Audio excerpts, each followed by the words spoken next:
Bonjour à tous, et aujourd'hui, nous allons échanger sur un thème qui est très intéressant et qui est aussi très important, mes frères et sœurs.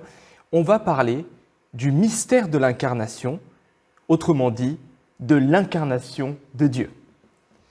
Alors c'est un thème, mes frères et sœurs, qui est très important. Et vous savez que Dieu est déjà revenu, mais certains disent que Dieu Tout-Puissant est une personne tout comme le Seigneur Jésus.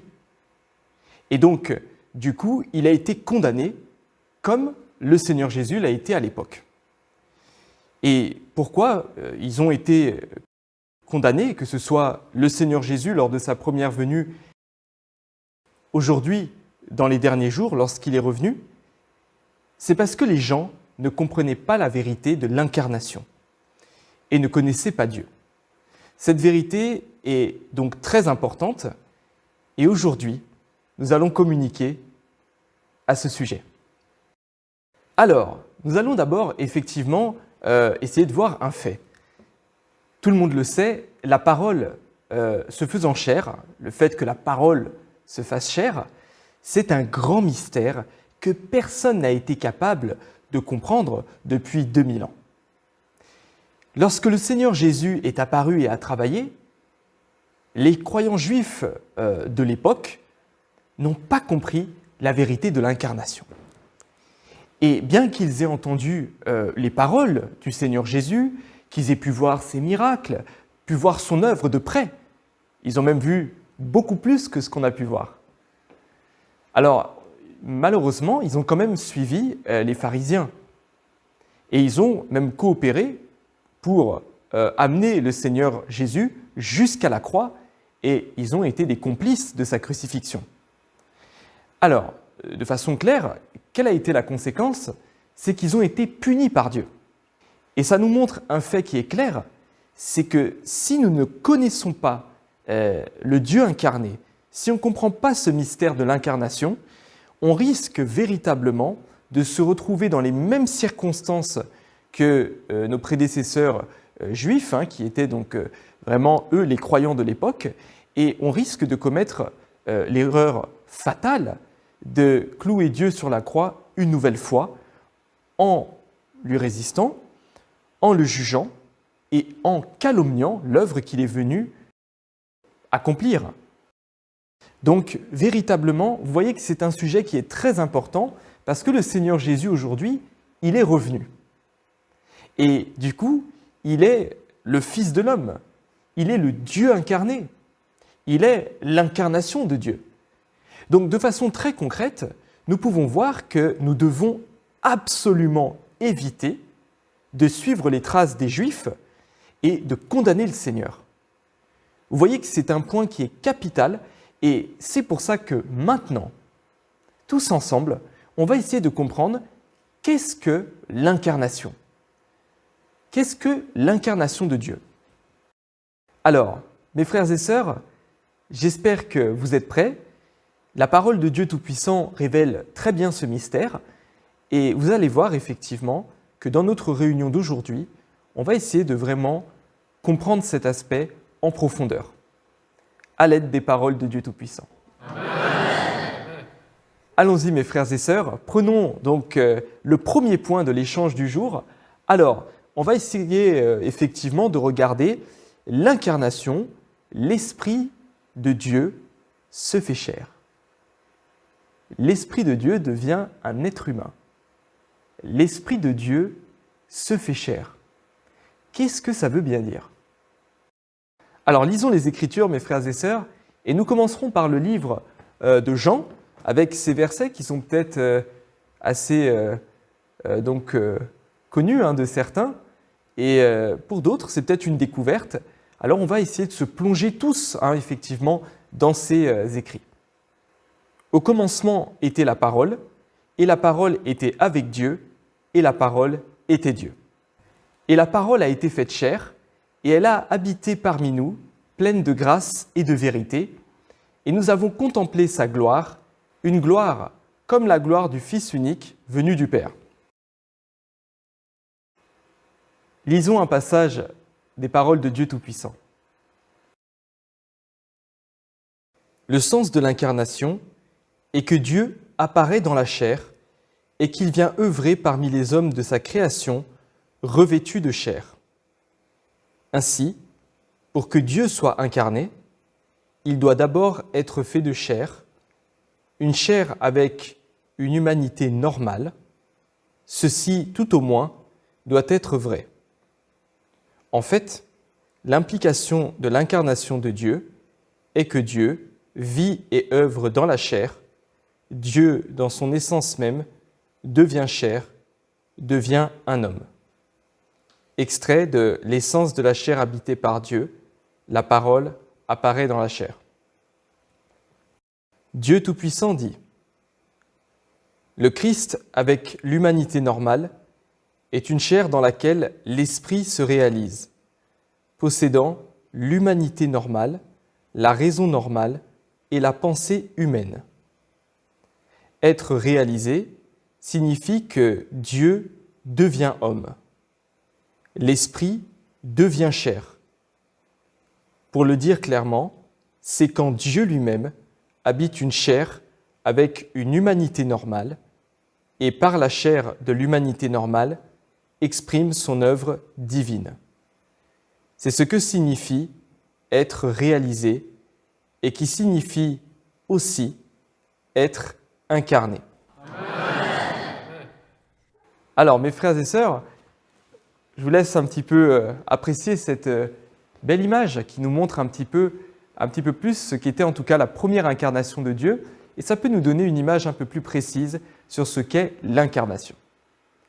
Alors, qu'est-ce que l'incarnation ? C'est quand l'Esprit de Dieu se revêt d'une chair, et c'est pourquoi il est appelé le Fils de l'homme. Est-ce que c'est comme ça qu'on peut le comprendre ? Qu'est-ce que l'incarnation véritablement ? Alors tout d'abord, on sait qu'il doit être une personne, donc née d'êtres humains normaux.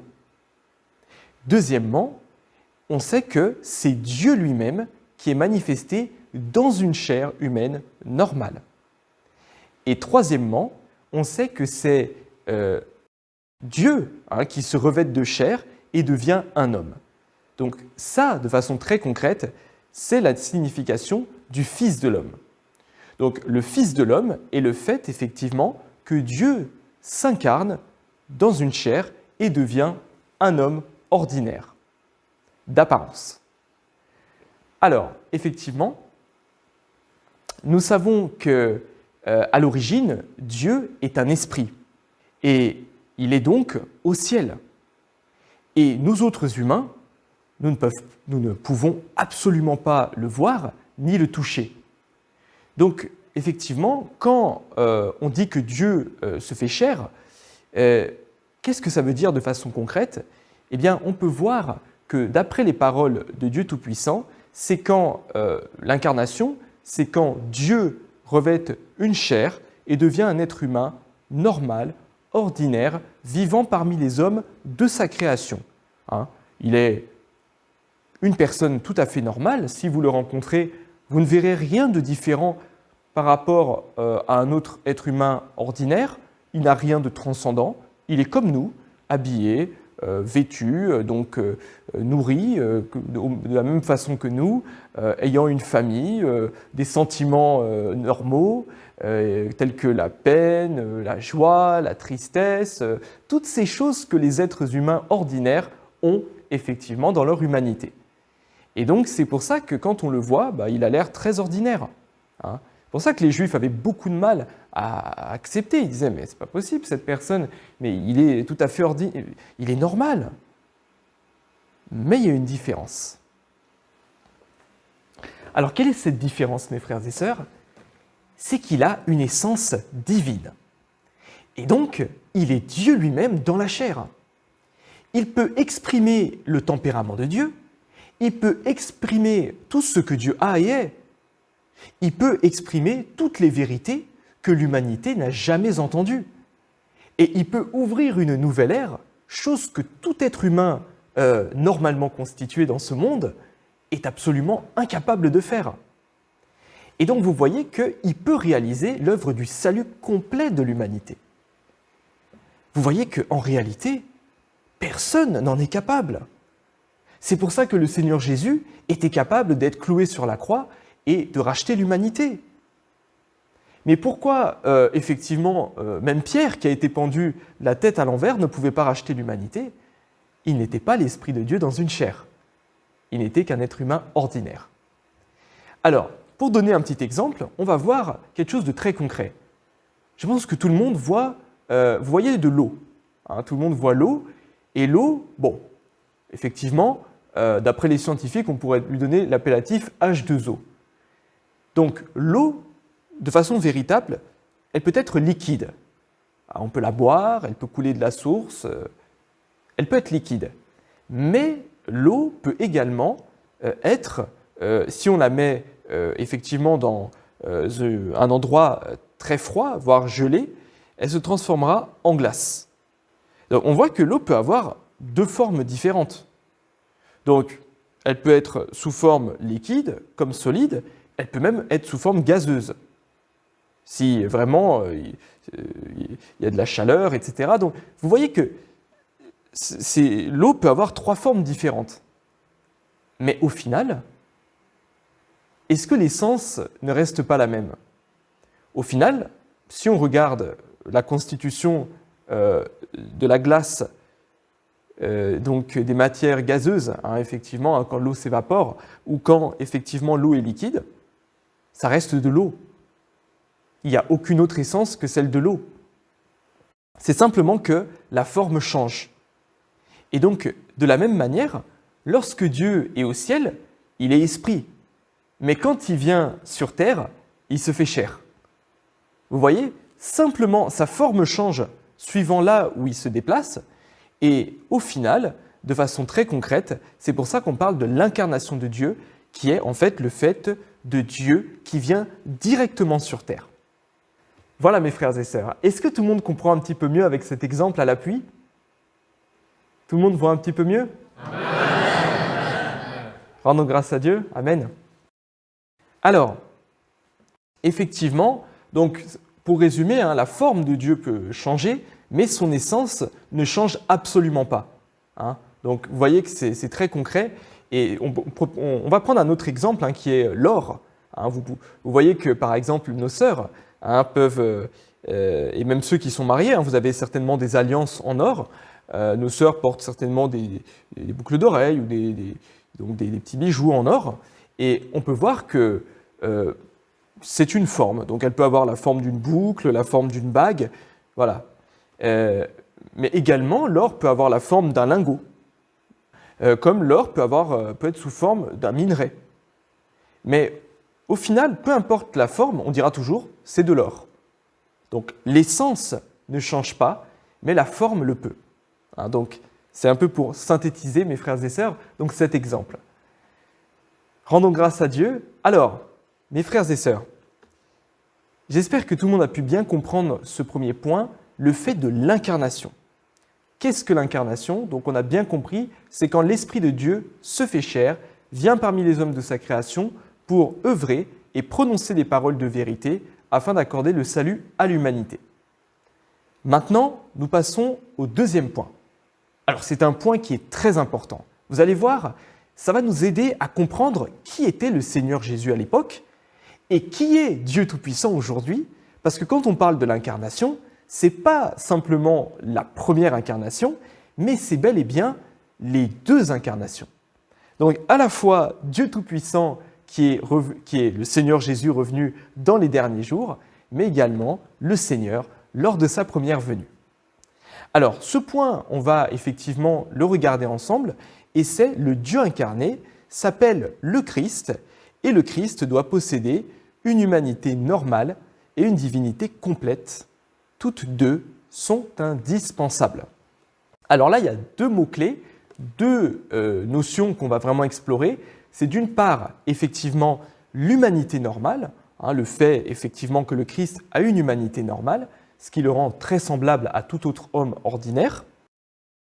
Et on va aussi étudier le fait de la divinité complète, puisque ces deux attributs-là sont ensemble, effectivement, ce qu'est le Christ. Alors, mes frères et sœurs, est-ce que tout le monde est prêt ? Amen. Alors disposons nos cœurs, essayons de voir ensemble, effectivement, le Christ dans son humanité normale et sa divinité complète. Alors, on va lire les paroles de Dieu Tout-Puissant. Dieu Tout-Puissant dit « Sa vie incarnée et son œuvre peuvent être divisées en deux étapes. La première est la vie qu'il a vécue avant d'accomplir son ministère. Il a vécu dans une famille humaine ordinaire, dans une humanité tout à fait normale, obéissant aux mœurs et aux lois normales de la vie humaine, ayant des besoins humains normaux, nourriture, vêtements, abri, sommeil, des faiblesses humaines normales et des émotions humaines normales. En d'autres termes, durant cette première étape, il a vécu dans une humanité non divine, complètement normale, s'engageant dans toutes les activités humaines normales. La deuxième étape est la vie qu'il a vécue après avoir commencé à accomplir son ministère. Il demeure encore dans l'humanité ordinaire avec une chair humaine normale, ne montrant aucun signe extérieur du surnaturel. Pourtant, il vit purement pour son ministère et pendant cette période, son humanité normale existe entièrement au service de l'œuvre normale de sa divinité. Car à ce moment, son humanité normale a mûri au point d'être en mesure d'accomplir son ministère. Ainsi, la deuxième étape de sa vie consiste à accomplir son ministère dans son humanité normale. C'est une vie faite à la fois de l'humanité normale et de la divinité totale. La raison pour laquelle, dans la première étape de sa vie, il a vécu dans une humanité tout à fait ordinaire, est que son humanité n'est pas encore égale à l'ensemble de l'œuvre divine, n'est pas encore mature. Ce n'est qu'après que son humanité ait grandi, qu'elle soit devenue capable d'assumer son ministère, qu'il a pu accomplir son ministère. Puisque lui, en tant que chair, avait besoin de grandir et de mûrir, la première étape de sa vie était celle de l'humanité normale, tandis que dans la deuxième étape, parce que son humanité était capable d'entreprendre son œuvre et d'accomplir son ministère, la vie que le Dieu incarné a vécue pendant son ministère a été une vie d'humanité et de divinité complète. Mes frères et sœurs, rendons grâce à Dieu pour ces paroles. Amen. Alors, effectivement, je vais vous mettre une petite image qui va nous aider à mieux appréhender ce qu'est l'humanité normale du Christ et sa divinité complète. Alors, on a vu que l'incarnation signifie que l'Esprit de Dieu devient chair et devient une personne normale qui vit parmi les hommes de sa création, parmi nous, autres êtres humains, êtres créés, on pourrait le dire comme ça. Et on peut voir que la chair de Dieu, la chair dont Dieu se revête, est totalement différente de celle de l'homme. Cette chair, pourquoi est-ce qu'elle est différente? Pourquoi? Cette chair possède à la fois une humanité normale et une pleine divinité. Lorsqu'il est question d'incarnation, alors cela signifie que Dieu devient une personne pour travailler sur la terre et qu'il a effectivement une famille ordinaire de laquelle il est né. Il est né comme un être créé dans une famille ordinaire et également il suit un processus de croissance tout comme une personne effectivement normale, comme une personne ordinaire. Est-ce qu'il a la pensée d'une personne normale? Oui. Est-ce qu'il a des parents? Nous dirons encore une fois oui. Est-ce qu'il mange de la nourriture? Est-ce qu'il porte des vêtements? Est-ce qu'il a besoin de dormir? Bien sûr, ce sont des choses qui font partie de l'humanité normale et ce sont des règles normales que Dieu a établies pour ce qu'on appelle un être humain. Donc comme vous, comme moi, et quand Dieu vient dans la chair, il est effectivement soumis aux mêmes règles de l'humanité normale. Sinon, ça ne serait pas un être humain. Vous imaginez un être humain qui n'a pas besoin de naître, ça serait un petit peu surnaturel, n'est-ce pas? Alors, on va voir quelque chose. Tout comme notre Seigneur Jésus, Dieu Tout-Puissant aujourd'hui est passé effectivement par un processus de croissance normal. Il a été en bas âge, un bébé, un enfant, il a été un nourrisson, et puis il a été un peu plus grand, il a été adulte, il est aussi passé par le stade de l'adolescence comme nous, et on voit qu'il a besoin, comme nous, de manger, il a besoin de s'habiller, il a besoin d'abri, de repos, il peut faire des études, il est capable d'apprendre des langues étrangères, certaines cultures, certaines compétences comme la pêche, comme il pourrait apprendre aujourd'hui, le Dieu incarné pourrait apprendre des métiers comme effectivement tout ce qui est à rapport avec, donc pourquoi pas, les métiers de l'Internet. C'est tout à fait normal. Ça fait partie de son humanité normale. C'est ce que tout être humain peut faire. Et encore une fois, si un être humain n'en est pas capable, ce n'est pas un être humain. Et dans ce cas-là, on ne pourrait pas dire que, effectivement, Dieu s'est fait chair. Voyez, mes frères et sœurs, que c'est pour ça que le Seigneur Jésus, à l'époque, il était très ordinaire. Quand il avait envie de rire, il riait. Quand il était en colère, il se mettait en colère contre les pharisiens. Quand, effectivement, il était triste, par exemple, quand Lazare est mort, vous avez vu que le Seigneur Jésus a pleuré. Ce sont des émotions humaines normales. Et le Dieu incarné n'en est pas exempt. Alors, mes frères et sœurs, nous voyons que c'est un point très important. Est-ce que maintenant vous comprenez un petit peu mieux ce côté où on voit que le Dieu incarné n'est pas du tout surnaturel comme on peut l'imaginer? Il est très ordinaire.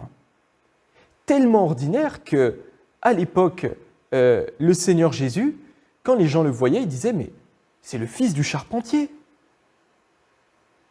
Ils n'arrivaient pas à croire que cette personne qu'ils ont vue dans leur quartier, mais comment est-ce qu'il peut être notre Dieu? Donc nous pouvons voir effectivement qu'il y a néanmoins quand même une petite différence avec ce que nous, on pouvait imaginer. Il est très normal, très ordinaire, au point que personne ne peut le discerner juste comme ça en un coup d'œil, en disant « Oh, voici le Dieu incarné ». Non. Mes frères et sœurs, est-ce que tout le monde voit un peu plus clair? Voilà. Donc, de façon véritable, on peut voir qu'une autre partie de l'humanité normale du Christ, et qui est différente de la nôtre, c'est qu'il n'a pas besoin de se marier. Il n'a pas besoin d'avoir des enfants. Il est le créateur dans une chair. Alors, la question qu'on peut se poser, est-ce que Dieu peut avoir des enfants sur Terre avec ses créatures? On peut voir que c'est une idée qui n'est même pas à développer, puisque c'est absolument impossible. On sait qu'il a la divinité. Nous sommes des êtres pécheurs. Alors, vous voyez que ça n'aurait pas vraiment de sens. Alors, on voit que, en tout cas, Dieu incarné aujourd'hui, il est effectivement l'Esprit de Dieu vêtu de chair. Il est dans ce monde que nous foulons tous les jours. Il respire ce même air que nous respirons tous les jours. Et on voit qu'il n'est pas tombé directement du ciel. Il n'est pas non plus sorti d'un lac. Il n'est pas sorti d'une crevasse de pierre ou d'une montagne. Mais effectivement, il est né d'une mère, il a effectivement des parents, il a effectivement vraiment une vie normale, des activités, il aurait très bien pu avoir un métier, et c'est valable pour le Seigneur Jésus à l'époque, comme c'est valable pour sa deuxième incarnation aujourd'hui. Alors on va regarder un petit peu, je vous propose qu'on regarde un petit peu cette image, parce que vous savez, c'est toujours bon qu'on puisse vraiment bien visualiser un petit peu vraiment ce qu'on essaye d'échanger par rapport à l'humanité normale. Vous pouvez voir, c'est l'image du dessus.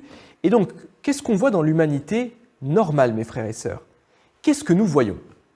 Alors, effectivement, on va en parler pour le Seigneur Jésus, mais même pour Dieu Tout-Puissant aujourd'hui. Alors, on voit que, vous voyez, il est né comme tout autre être humain normal. Il a eu sa période d'enfance, d'adolescence, il allait au temple aussi pour écouter les prédications, il allait comme nous, on va aller à l'église, c'est exactement pareil. Il pouvait pêcher, il pouvait faire toutes sortes de métiers, hein, même aider son père, prêter main forte à Joseph, hein, qui était charpentier hein, et menuisier. Et donc, on peut voir qu'effectivement, il pouvait aussi vivre avec les hommes, il pouvait aller à des mariages, il pouvait danser, il pouvait chanter, il pouvait absolument tout faire. Vous voyez, c'est très ordinaire, hein, vraiment, il est très normal. Alors, maintenant, on va voir aussi quelque chose, c'est que le Seigneur Jésus, on peut voir, c'est qu'il a aussi la divinité complète. Alors, comment se manifeste sa divinité ? Est-il possible que dès l'âge effectivement de 2 ans, le Dieu incarné commence à exprimer les paroles de vérité ? Est-ce qu'à l'âge de 2 ans, il aurait pu être crucifié pour racheter l'humanité tout entière? Ça aurait été peu probable.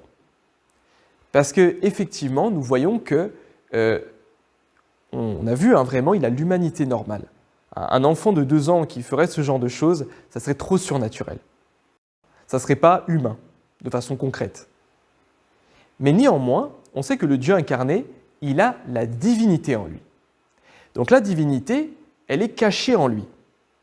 C'est pour ça que, par exemple, le Seigneur Jésus, avant ses 29 ans, sa divinité était en lui, mais elle ne s'est jamais manifestée. Et à quel moment est-ce qu'elle se manifeste? Alors vous voyez, c'est qu'il a un processus de croissance normal.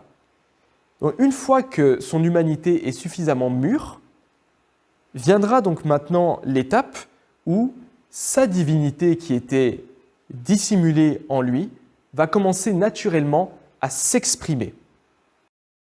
Et c'est à ce moment-là que les gens le reconnaissent parce qu'ils se rendent compte que les paroles que dit cet homme sont remplies d'autorité. Vous voyez qu'à l'époque, le Seigneur Jésus, quand il a commencé à prononcer ces paroles, les gens n'en revenaient pas. Parce que imaginez que vous vivez pendant 29 ans avec quelqu'un. Et d'un coup, voici que cette personne commence à révéler des vérités qui vont d'éternité en éternité. Il commence à guérir des malades, il change l'eau en vin, il commence... Vous diriez, mais... Et c'est ce que les gens disaient, mais d'où lui vient cette sagesse? Les gens ne comprenaient pas. Un fils de charpentier qui est capable de faire... Il ne comprenait pas. Mais c'est parce que sa divinité avait mûri, hein, enfin, son humanité avait suffisamment mûri, il était arrivé à maturité, et donc, naturellement, il était en pleine mesure d'accomplir l'œuvre de Dieu. Vous voyez? Et donc, c'est la même chose pour Dieu Tout-Puissant aujourd'hui. Vous voyez qu'il prêchait, hein, il était effectivement, il prêchait dans des assemblées, et puis, quand les gens ont entendu ces prêches, petit à petit, ils se sont rendus compte qu'il y avait beaucoup d'éclairage, qu'il y avait beaucoup de choses, et puis après un certain temps, ils se sont rendus compte que, mais toutes ces vérités, mais comment est-ce possible?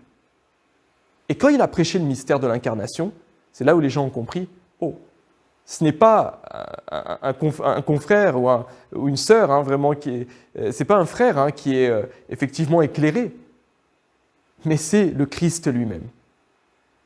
Donc vous voyez que d'apparence, il est très ordinaire, mais dès qu'il exprime ces paroles, hein, qui sont des paroles de vérité, c'est fort hein, quand on entend les paroles du Seigneur Jésus, comme celles de Dieu Tout-Puissant, hein, que vous voyez ici. Vous voyez que c'est d'une profondeur qu'aucun homme ne peut atteindre. Donc pour résumer, hein, on a l'humanité normale du Christ, hein, qui est sa phase, hein, donc tous les attributs qu'un être humain ordinaire devrait avoir, hein, sentiments, émotions, règles de la vie normale, habillement, sommeil, toutes ces choses-là, hein, effectivement, et aussi également la divinité complète, hein, l'expression de la vérité, l'accomplissement de l'œuvre de Dieu, apporter et guider l'humanité entière vers une nouvelle ère. L'humanité normale, la divinité complète. Mes frères et sœurs, rendons grâce à Dieu. Est-ce que ça va pour tout le monde? Tout le monde arrive à bien suivre? Amen. C'est nouveau, hein? C'est nouveau. Amen. Et mes frères et sœurs, ayons la foi, vraiment, c'est beaucoup de bonnes choses, hein, vraiment, qu'on apprend aujourd'hui, et ça nous rapproche de Dieu. Alors, vous savez, comme on dit, quand il n'y en a plus, eh bien, il y en a encore. Alors, on va essayer de regarder le troisième point. On va essayer de voir quelle est la différence entre l'homme et le Dieu incarné. Quelle est la différence entre l'homme et le Dieu incarné? Vu qu'il est comme nous, il a une humanité normale, quelle est la différence entre son humanité normale et notre humanité normale? Nous, est-ce qu'on a vraiment une humanité normale? Alors, on sait qu'on a une humanité qui est plutôt corrompue. Donc on va essayer de voir la différence entre l'humanité normale du Christ et nous, notre humanité qui est corrompue.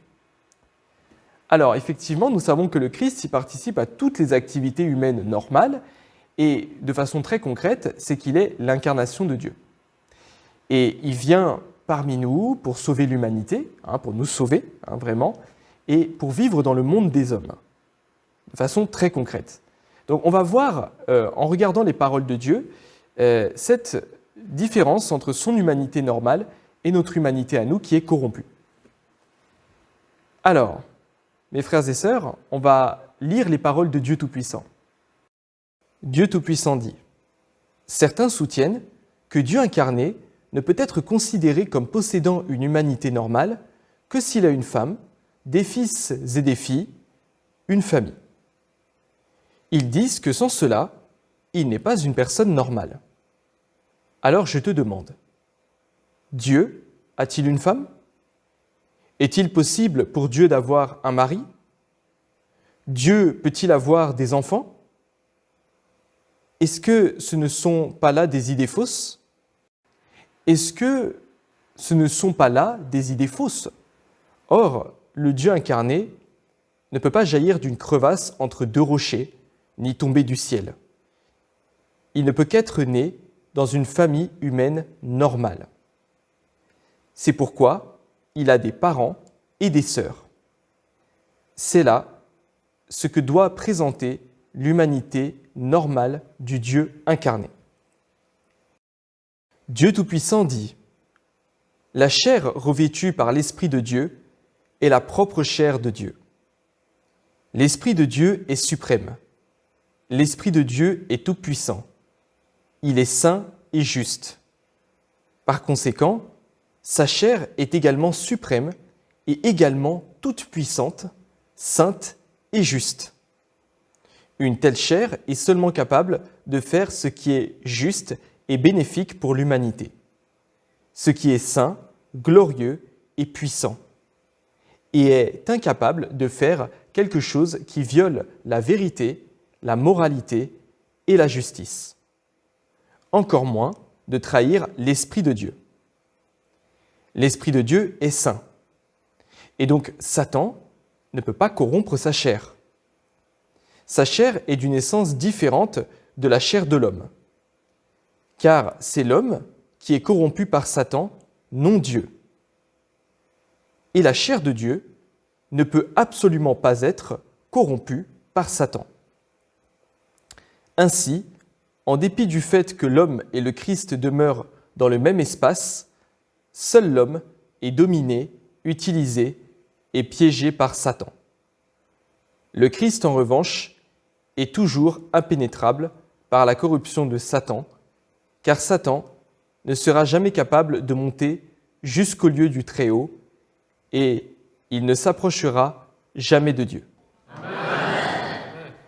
Le Christ, en revanche, est toujours impénétrable par la corruption de Satan, car Satan ne sera jamais capable de monter jusqu'au lieu du Très-Haut et il ne s'approchera jamais de Dieu. Extrait d'un problème très sérieux, la trahison d'eux, dans la parole, apparaît dans la chair. Mes frères et sœurs, donc, abordons un petit peu ce troisième point qui est effectivement, comme vous avez pu l'entendre, c'est très riche. Alors, toujours une image à l'appui, pour essayer de mieux comprendre, c'est toujours d'une aide qui n'est pas négligeable. Alors, rendons grâce à Dieu en tout cas pour ces paroles. Mes frères et sœurs, vous voyez que Dieu s'est incarné et est venu sur terre, non pas pour jouir de la vie humaine, mais il est venu dans quel but? il est venu vraiment pour exprimer la vérité, pour accomplir l'œuvre de salut de l'humanité. Son humanité normale, l'humanité normale du Christ de façon concrète, n'inclut pas effectivement le fait d'élever une famille, de créer des entreprises ou de se marier, d'avoir des enfants. Dieu n'est venu sur terre que pour faire son œuvre. Et même s'il est venu effectivement par une mère, ce qui est tout à fait normal, ça fait partie de l'humanité normale, on voit qu'il a un cerveau humain normal, il a des pensées humaines normales et il vit parmi les humains. Il entre en contact avec eux, il parle le langage humain normal et il exprime la vérité. Ça, c'est l'humanité normale. Mais on voit que, effectivement, le Dieu incarné, il n'est pas venu pour se marier ou pour avoir des enfants. Ça n'aurait pas de sens. Vous voyez qu'effectivement, le Dieu incarné, il est d'essence divine. Et donc, l'Esprit de Dieu revêt une chair humaine normale. Son humanité est contrôlée par son essence divine. Donc, par exemple, on va voir quelque chose. Un point qui est très important, est-ce qu'il est corruptible par le péché? Est-ce que le Christ peut être corrompu par Satan? On voit que non. Et on a un exemple qui est excellent dans la Bible, effectivement, où le diable est venu en personne et il a tenté effectivement le Seigneur Jésus. Mais avec quelques paroles, le diable a été vaincu. Le diable a été vaincu par le Christ dans la chair. Vous voyez que c'est quand même quelque chose de fort que Dieu nous a montré. Ça nous révèle vraiment la toute-puissance et l'autorité de Dieu. Vous voyez que là, Dieu peut être effectivement incarné, il a toujours l'autorité de vaincre quiconque. Alors, on peut voir que ça, c'est une chose, il est incorruptible et inatteignable par les forces de Satan et le péché, parce qu'il est saint. Il a les mêmes règles, effectivement, que l'Esprit de Dieu. Il est saint, il est tout-puissant, il a la justice, il a effectivement la sagesse de l'Esprit de Dieu, puisqu'il est Dieu dans une chair. Donc vous voyez que c'est complètement différent que tout autre homme ordinaire. Donc on peut voir, vous comme moi, est-ce qu'on a l'autorité? Est-ce qu'on a la justice? Est-ce qu'on a la sainteté? Est-ce qu'on a la sagesse? La sagesse vient de Dieu. Vous voyez que toutes ces choses-là, on ne les a pas. Et pour cause, nous sommes des êtres humains ordinaires. Et vous voyez que le Christ, lui, il exprime directement la vérité. Il ne se base pas sur les règles de ce monde. Il ne va pas se baser sur les connaissances et les dictons de ce monde et les règles de vie de ce monde pour s'exprimer. Ni la culture traditionnelle, ni effectivement les différentes superstitions ou autre chose. Mais il exprime directement la vérité et ses points de vue, tout ce qu'il base, effectivement, tout ce qu'il exprime est basé sur la parole de Dieu, sur la vérité, et c'est absolument tout. Alors que nous, on exprime des connaissances qui sont basées sur l'éducation, sur les cultures traditionnelles, la superstition, sur la culture du pays. Vous voyez, toutes sortes de patrimoines et même de dictons et de toutes sortes de choses dont on a hérité dans ce monde. Donc vous voyez, c'est complètement différent. Lui, il exprime la vérité, le Christ, pour purifier l'homme. Nous, aujourd'hui, vous voyez qu'on n'exprime aucune vérité. On est là, on apprend la vérité, on étudie, on essaye de la comprendre, mais on n'est pas la vérité. Vous voyez un petit peu la différence entre l'humanité normale du Christ et nous autres. Et de la même façon, nous, on rejette le Christ. Alors ça, c'est un point aussi qui est très important. Souvent, on rejette le Christ parce qu'on pense qu'il est de chair. Alors, vous voyez, ça, c'est quelque chose que les Juifs ont fait, et ils pensent que il est de chair, il est comme nous, il peut être corrompu, il n'a rien de saint, rien de juste. Alors, vous voyez que si on s'engage déjà sur cette voie, c'était le point de vue des pharisiens, mes frères et sœurs. C'était vraiment un point de vue très grave. Et pourquoi est-ce qu'on dit ça? C'est un blasphème. De dire que Dieu dans la chair est comme un homme corrompu, vous voyez un petit peu la gravité de la situation. Donc là-dessus, vous voyez pourquoi effectivement les pharisiens ont été maudits. C'est grave ce qu'ils ont fait.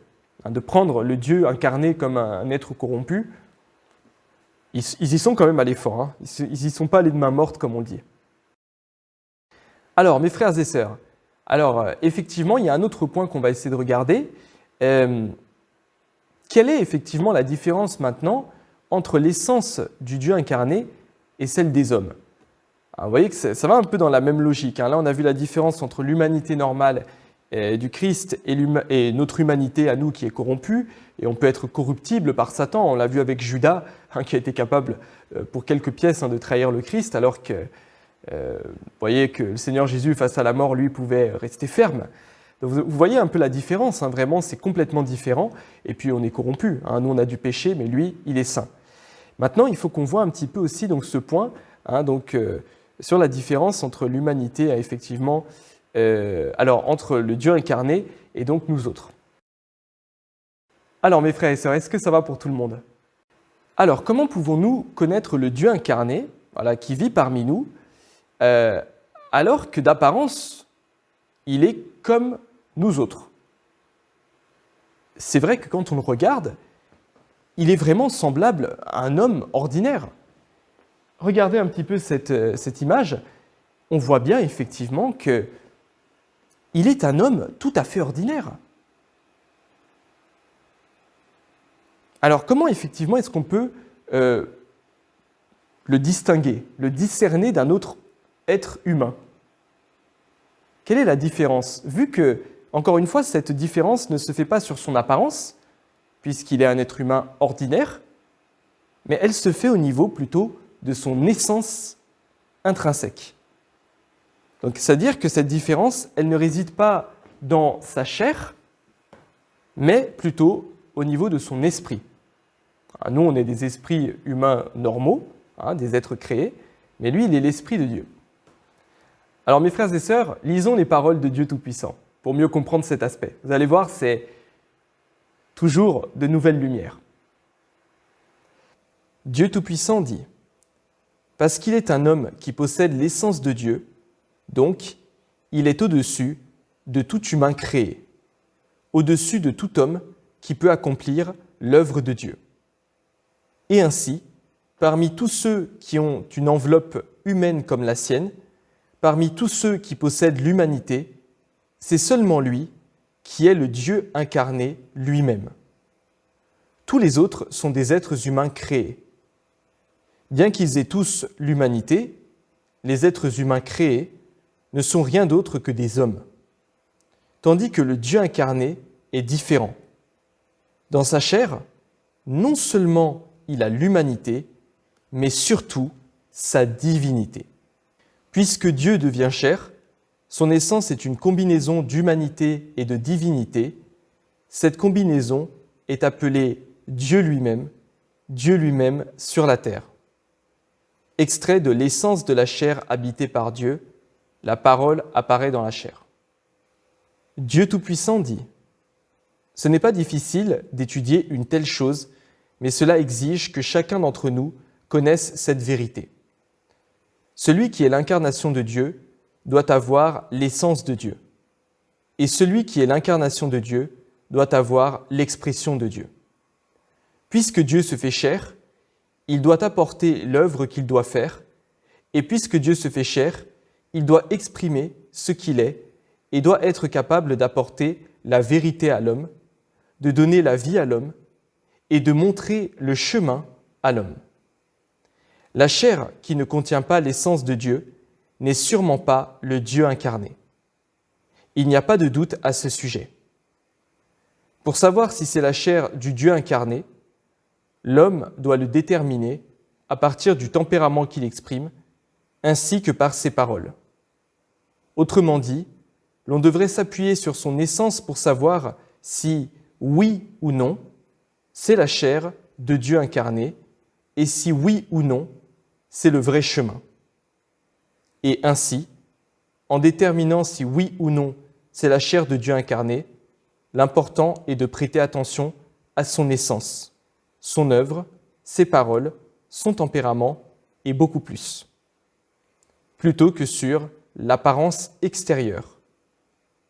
Si l'homme ne voit que son aspect extérieur et oublie son essence, alors cela montre l'ignorance et la naïveté de l'homme.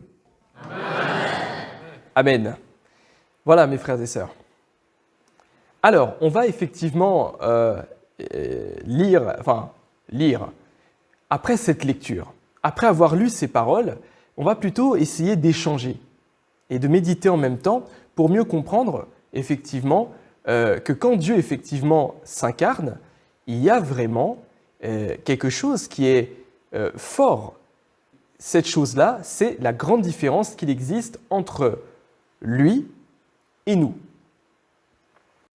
Nous, on voit qu'on est des personnes, des gens normaux, des personnes très ordinaires. Donc, en tant qu'être créé, on peut voir de façon concrète que nous n'avons qu'une humanité normale. Tandis que lui, bien qu'il ressemble à nous, qui sommes des hommes tout à fait ordinaires, il peut assumer et entreprendre l'œuvre de Dieu. Il peut exprimer la voix de Dieu, la parole de Dieu et la vérité qui vient de Dieu. Donc ça, vous voyez que c'est déjà un point qui est très essentiel. Donc nous pouvons voir vraiment, mes frères et sœurs, qu'il peut guider l'homme, le sauver, parce qu'il possède une divinité qu'aucun homme fait de chair n'a, parce qu'il est Dieu dans la chair.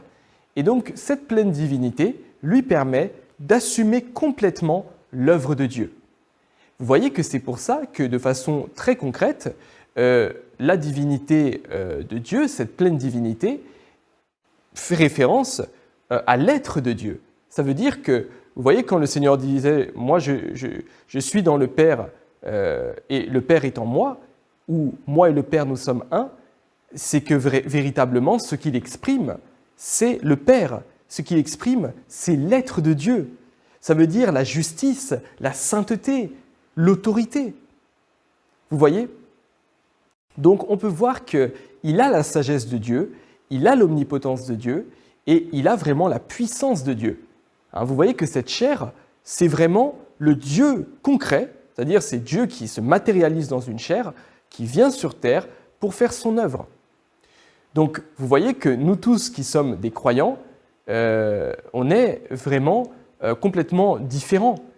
Et c'est pour ça qu'effectivement, à l'époque, alors il y a eu vraiment des exemples concrets. Je pense qu'on a vécu, certains peut-être, si vous avez donc des souvenirs, pour ceux qui ont connu un petit peu l'œuvre du Seigneur Jésus, il pouvait guérir des malades. Il pouvait chasser des démons, il pouvait apaiser la mer, il pouvait nourrir les 5000, il pouvait ramener les morts à la vie, il pouvait effectivement rendre les aveugles voyants. Il était capable de faire beaucoup de choses. Il pouvait changer l'eau en vin, il était capable de lire dans le cœur des hommes et tellement d'autres choses. Vous voyez ? De façon très concrète, quand on regarde ces apôtres, alors Pierre, Jean, Matthieu, quand on regarde Nathanaël, qui était pharisien, mais qui l'avait reconnu, quand on regarde les prophètes, toutes ces personnes-là, c'est vrai qu'ils ont une certaine, on peut dire, ils ont reçu un certain éclairage de la part de Dieu, une certaine conduite. Mais est-ce que ces personnes-là, par exemple, est-ce que l'apôtre Pierre pouvait racheter l'humanité du péché ? Non. Est-ce que, de façon très concrète, Jean-Baptiste ou on pourrait prendre même, comment il s'appelle, Paul, pouvait, de façon concrète, ramener les morts à la vie? Non, parce que, de façon concrète, ils n'ont pas l'autorité de Dieu. Ils n'ont pas l'autorité de Dieu. La vie et la mort sont entre les mains de Dieu. Et le Seigneur Jésus, étant Dieu dans la chair, pouvait faire tous ces signes. Vous voyez que ce qu'il a fait à l'époque, ce n'était pas quelque chose vraiment de hasardeux, c'était véritablement l'expression de l'être de Dieu dans une chair. Voilà mes frères et sœurs. Donc, une petite question vraiment pour essayer de pousser un peu notre méditation. Donc, si aujourd'hui Dieu Tout-Puissant est capable, vous voyez, il est une personne ordinaire aujourd'hui, Dieu Tout-Puissant. On voit qu'il est une personne ordinaire, tout comme le Seigneur Jésus à l'époque. Alors, s'il est capable d'exprimer tant de vérités, même les paroles que nous échangeons aujourd'hui sont les paroles de Dieu Tout-Puissant. Vous voyez que c'est des vérités que l'humanité n'a jamais entendues. Bien, nous voyons que s'il en est capable, c'est effectivement qu'il est le Dieu lui-même dans la chair. Il a beau être un homme ordinaire, donc d'apparence, mais dans la chair, tout comme le Seigneur Jésus, il est quand même Dieu.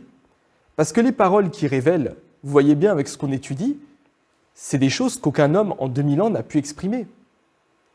Et vous voyez que c'est pour ça qu'aujourd'hui, l'Église de Dieu Tout-Puissant témoigne du fait que Dieu Tout-Puissant, le Christ, est vraiment le retour du Seigneur, parce que dans le monde, et depuis 2000 ans, personne n'a été capable de révéler tous ces mystères.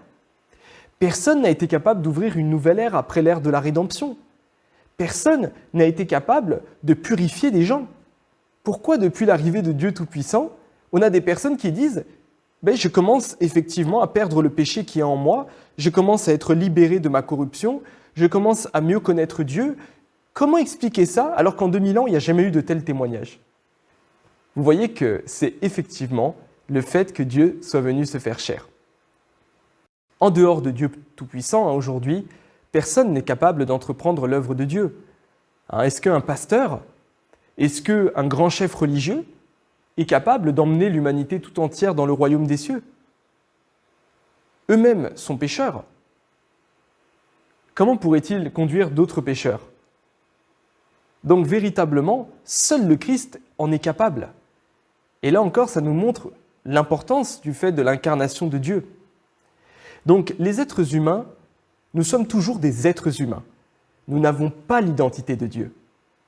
Mais Dieu Tout-Puissant, il est la chair que l'Esprit de Dieu porte, et de façon concrète, il représente l'identité de Dieu. Donc Dieu Tout-Puissant, il est le Dieu du ciel venu sur terre. Donc on ne peut pas simplement regarder son apparence et puis dire « ok, il a l'air d'être un homme ordinaire ». Ça, c'est l'erreur des pharisiens. Mais on doit voir les vérités qu'il exprime, on doit regarder l'œuvre qu'il accomplit et on doit voir effectivement si ce chemin est le vrai chemin. Alors, dans ces termes-là, on peut déterminer qu'il est le Christ. Alors, quand on regarde les paroles de Dieu Tout-Puissant, on voit que ce sont les paroles de Dieu. Quand on voit l'œuvre qu'il accomplit, le jugement et la purification et les premiers témoignages des gens qui ont expérimenté cette œuvre, on voit encore une fois que c'est bien l'œuvre de Dieu. Donc vous voyez que si on regarde même le tempérament qu'il exprime, il exprime l'être de Dieu, les pensées de Dieu, il exprime les paroles du cœur de Dieu, ce que Dieu aime, ce que Dieu déteste, qui Dieu sauve. Mais quel homme ordinaire en est capable? Personne. Alors ça nous montre bien que Dieu Tout-Puissant est bien le Christ revenu et que tous les autres hommes à côté sont des êtres créés. Voilà, rendons grâce à Dieu, mes frères et sœurs. Est-ce que tout le monde comprend bien, mes frères et sœurs? Ça va? Tout le monde arrive à bien voir comment est-ce qu'on peut le reconnaître, Donc, non pas par l'apparence, mais par son essence, par ses paroles, par ses œuvres, par ce qu'il exprime. S'il peut exprimer l'être de Dieu, à part Dieu, personne ne sait ce que Dieu a dans son cœur. Donc si lui, il en est capable, et s'il peut guider l'humanité dans une nouvelle ère, il est forcément le Dieu incarné et le Seigneur Jésus revenu. Rendons grâce à Dieu, mes frères et sœurs. Amen. Alors, on a encore un point à explorer, mes frères et sœurs. Comme on disait tout à l'heure, quand il n'y en a plus, il y en a encore. Et ça, c'est notre point final du jour, c'est le dernier point. Et vous allez voir que c'est très intéressant. Alors, effectivement, le 4e point de notre étude. L'humanité résiste et rejette le Christ à cause de son humanité normale. Mes frères et sœurs, nous savons effectivement qu'aujourd'hui, le Christ, il est vraiment l'incarnation de l'Esprit de Dieu. Mais vous savez que beaucoup de personnes ne l'acceptent pas.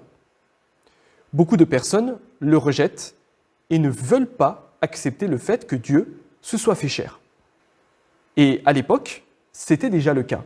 Comme il est dit dans la Bible, il n'y a rien de nouveau sous le soleil. Quand le Seigneur Jésus est venu, il a fait face à une condamnation frénétique de la part du monde religieux et du gouvernement de l'époque. Et on va voir effectivement pour quelles raisons les gens le condamnent. Ne comprenant pas le mystère de l'incarnation, ils le voient comme un homme ordinaire et le traitent, au final, comme un être corrompu et non pas comme Dieu. Voyons un petit peu cet aspect, et on va commencer par quelques écritures dans le livre de Matthieu. J'espère que tout le monde est prêt, c'est notre dernier point, mes frères et sœurs, on s'accroche. On va encore apprendre beaucoup de choses. Alors, commençons avec effectivement le livre de Matthieu. Alors, s'étant rendu dans sa patrie, il enseignait dans la synagogue, de sorte que ceux qui l'entendirent étaient étonnés et disaient : d'où lui viennent cette sagesse et ces miracles ? N'est-ce pas le fils du charpentier ? N'est-ce pas Marie qui est sa mère ? Jacques, Joseph, Simon et Jude, ne sont-ils pas ses frères ? Et ses sœurs, ne sont-elles pas toutes parmi nous ? D'où lui viennent donc toutes ces choses ? Et il était pour eux une occasion de chute. Mais Jésus leur dit : un prophète n'est méprisé que dans sa patrie et dans sa maison. On va lire aussi un passage très intéressant. Les non-croyants disent : les gens qui croient en Dieu Tout-Puissant croient en une personne. Nous savons qui est cette personne. C'est vrai qu'il est une personne. Dieu s'est fait chair. Comment ne pourrait-il pas être une personne ? Si Dieu se fait chair, mais n'a pas l'apparence extérieure d'une personne, ou n'a d'humanité normale, alors il ne serait pas le Dieu incarné. Par conséquent, nous croyons en une personne réelle, mais une personne avec une essence divine. Cette personne est le Christ, le Dieu concret. Le Seigneur Jésus est l'incarnation de Dieu lui-même. Les chrétiens croient au Seigneur Jésus, mais le peuple juif les méprise encore. Ils disent : vous croyez en un être humain. Nous le savons tous. Son nom est Jésus. Tout le monde dans notre pays le sait. Nous ne croyons pas en lui. Vos croyances sont fausses. Combien de personnes dans la chrétienté doutent du Seigneur Jésus à cause de ces facteurs ? Aucun, n'est-ce pas ? Nous croyons en un humain, c'est exact, car il est Dieu incarné. Si Dieu incarné n'avait pas une humanité normale, il ne serait pas appelé incarné.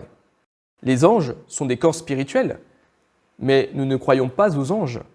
Nous croyons au Christ, Dieu incarné.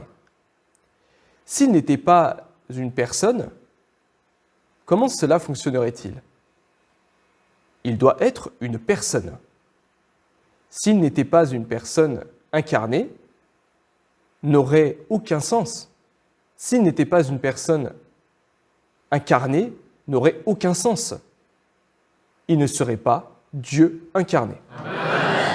Alors mes frères et sœurs, quelques images, malheureusement, ce n'est pas les plus belles, mais effectivement, vous savez que dans ces derniers jours, Dieu s'est à nouveau fait chair.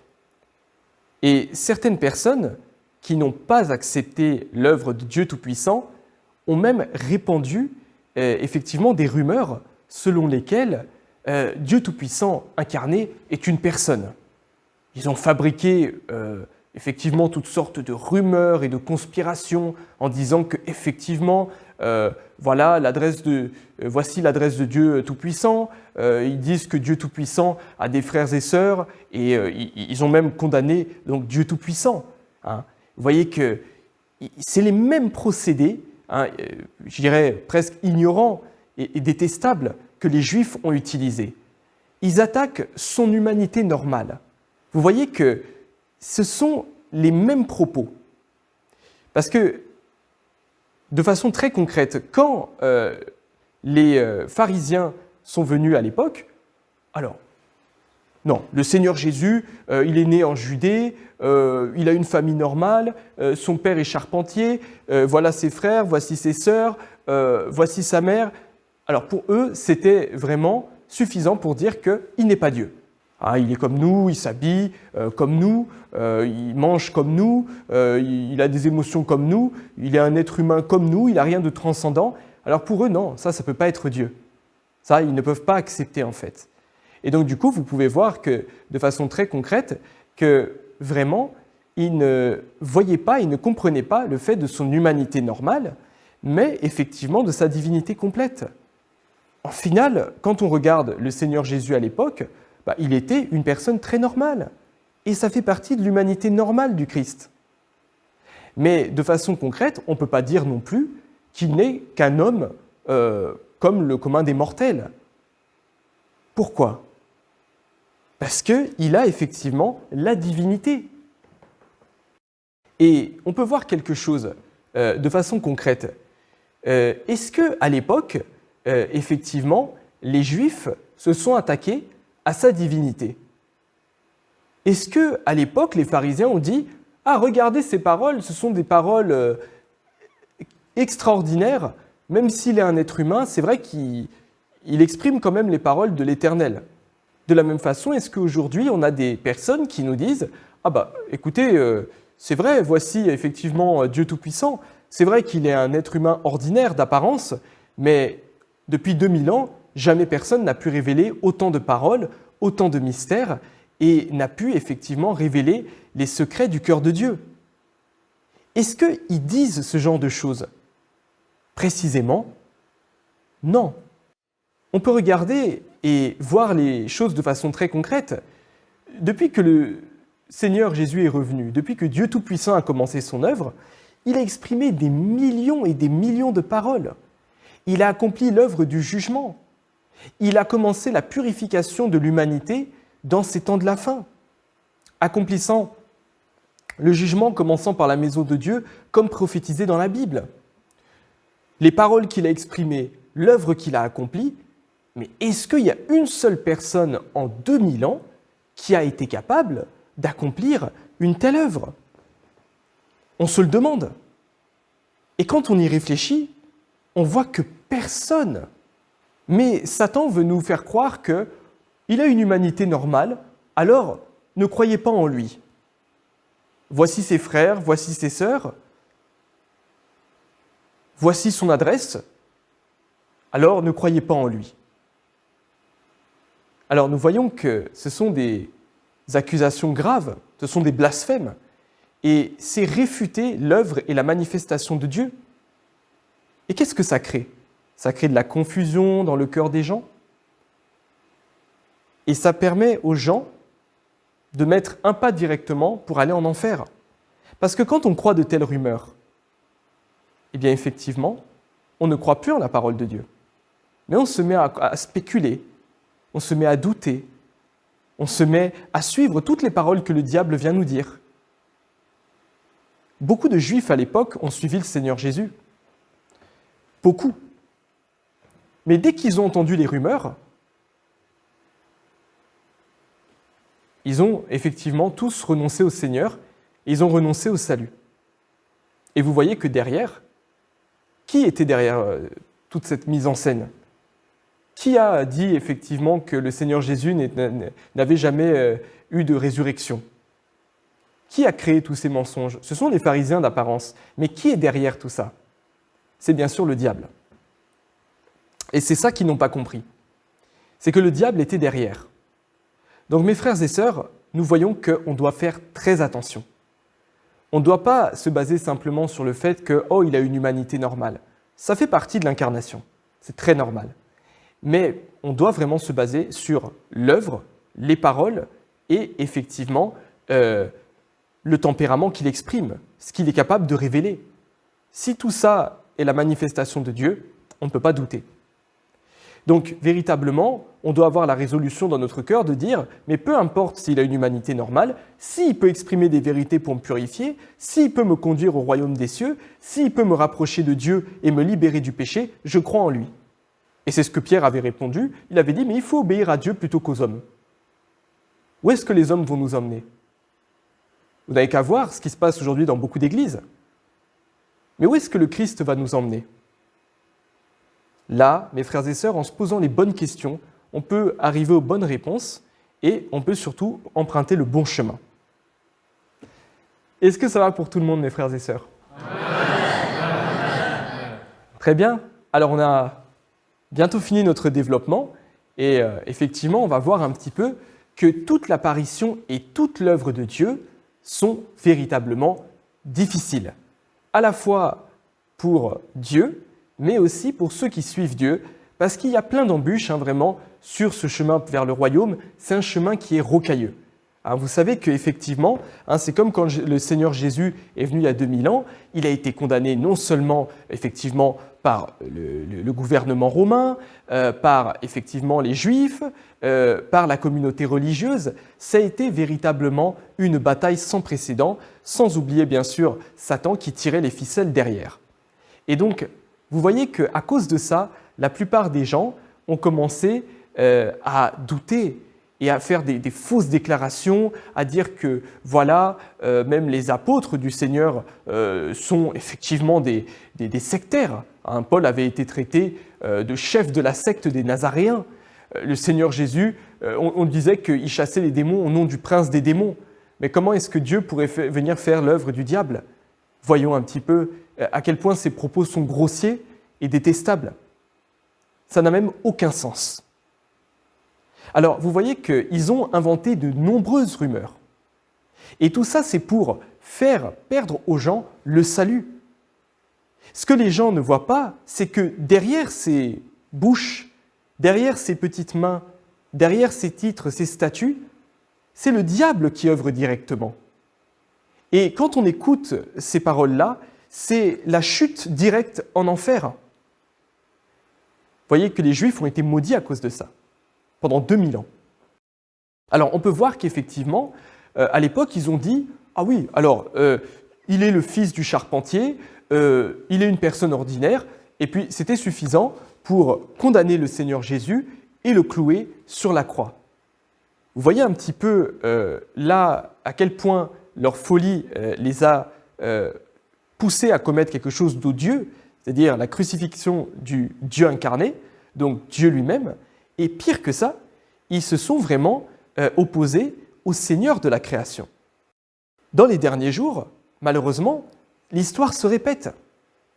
Et aujourd'hui, beaucoup de personnes, que ce soit des gouvernements, des chefs religieux, même des incroyants, se lèvent pour calomnier la nouvelle œuvre de Dieu.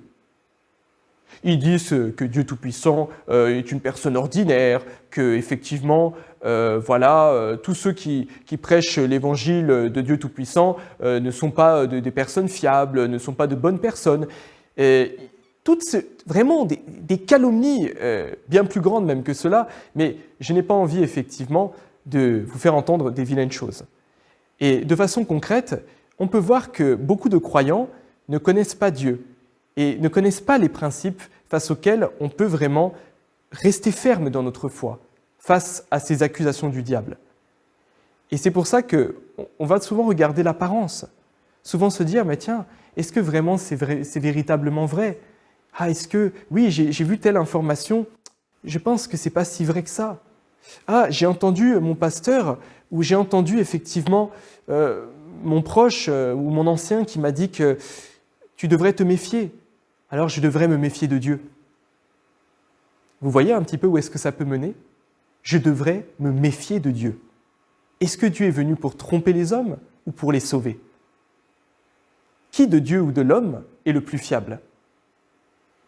Mes frères et sœurs, voyons clairement qu'à cause de ça, beaucoup de gens, et je vous le dis en toute sincérité, ont perdu le salut. Et au moment même où ils quittent Dieu, ces gens-là vont en enfer. Physiquement, ils sont là, mais leur destination est scellée. Alors, si on traite vraiment l'œuvre de Dieu de la fin des temps de cette manière, effectivement, mes frères et sœurs, on peut voir qu'il n'y aura pas beaucoup de différence entre les pharisiens qui ont résisté au Seigneur Jésus et donc nous, si nous empruntons ce chemin-là. Alors, vraiment, il ne faut pas qu'on pense aussi, alors ça c'est aussi une idée fausse qui circule beaucoup, le chemin où il n'y a pas la majorité n'est pas forcément le bon chemin. C'est-à-dire, enfin, le chemin de la majorité, excusez-moi, Hein, ce n'est pas l'endroit où il y a le plus de monde qui est forcément, effectivement, l'endroit le plus sûr, l'endroit le plus fiable.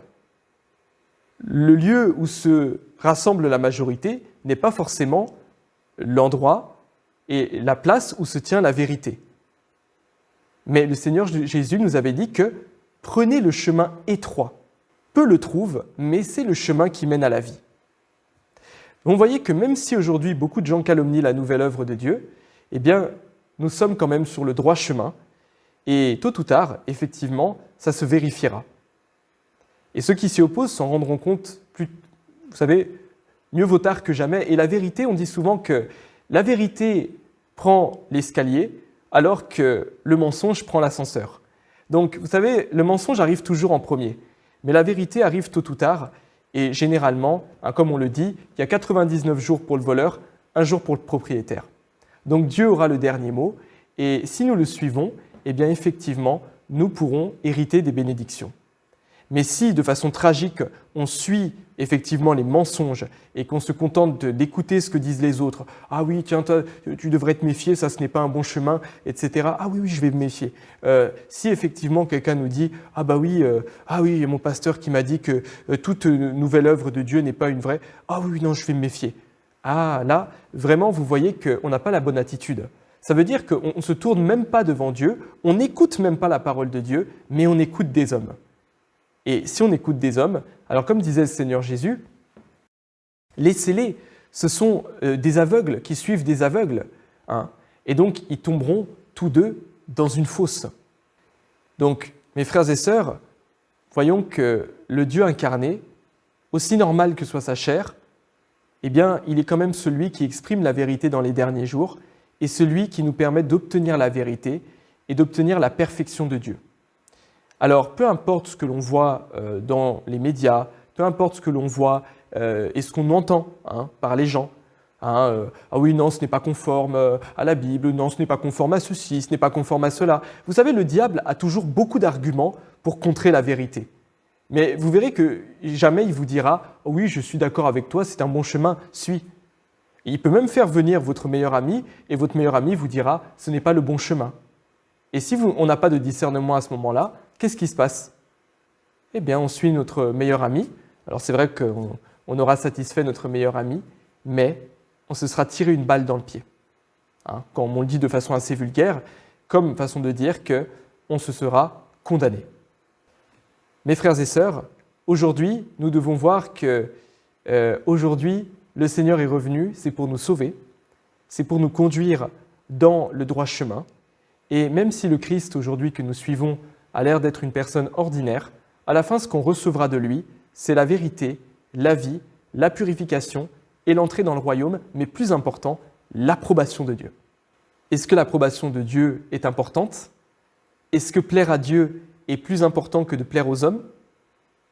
Est-ce qu'aujourd'hui, on doit se focaliser sur les oui-dire? Ou est-ce qu'aujourd'hui, on doit se focaliser sur la vérité, sur la vie? Toutes ces paroles sont là pour nous, sur Internet. Nos frères et sœurs sont là autour de nous pour échanger avec nous. Et véritablement, si on peut suivre ce chemin jusqu'au bout, eh bien effectivement, on fera partie des vainqueurs que Dieu sauvera et des personnes qui seront libérées de l'influence de Satan. Mes frères et sœurs, c'est tout pour aujourd'hui. J'espère que tout le monde a pu bien comprendre, bien suivre ce thème sur l'incarnation de Dieu, le mystère de l'incarnation.